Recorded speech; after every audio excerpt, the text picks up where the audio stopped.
Contemporary. ఈయనకి సమకాలీకుడు ఎవరంటే ఆచార్య నాగార్జునుడు. ఈయన ఆస్థానంలో ఆచార్య నాగార్జునుడు ఉండేవాడు కాబట్టి సమకాలీకుడు. సమకాలీకుడు అంటే ఆయన టైంలో ఉన్నవాడు ఎవరంటే ఆచార్య నాగార్జునుడు. సో మహాయాన బుద్ధిజాన్ని ప్రమోట్ చేసినటువంటి ఆచార్య నాగార్జునుడు. ఆచార్య నాగార్జునుడు ఎవరి ఆస్థానంలో ఉండేవాడంటే యజ్ఞశ్రీ శాతకర్ణి యొక్క ఆస్థానంలో సమకాలీకుడు అనమాట. యజ్ఞశ్రీ శాతకర్ణి చాలా గౌరవించేవాడు ఆచార్య నాగార్జునుడిని. అలానే బిల్ట్ మహాచైత్య విహార ఇన్ శ్రీపర్వతం. ఈ యొక్క మహాచైత్య విహారం, మహాచైత్య విహారాన్ని ఎక్కడ నిర్మించాడంట? శ్రీపర్వతంలో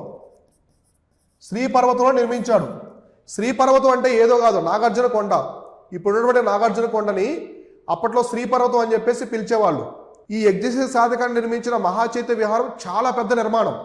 అందులో మొత్తం 1500 గదులు ఉండేవి. సో ఈ మహాచైత్య విహారంలో 1500 గదులు 3 ఫ్లోర్లు అనమాట, 3 అంతస్తులు.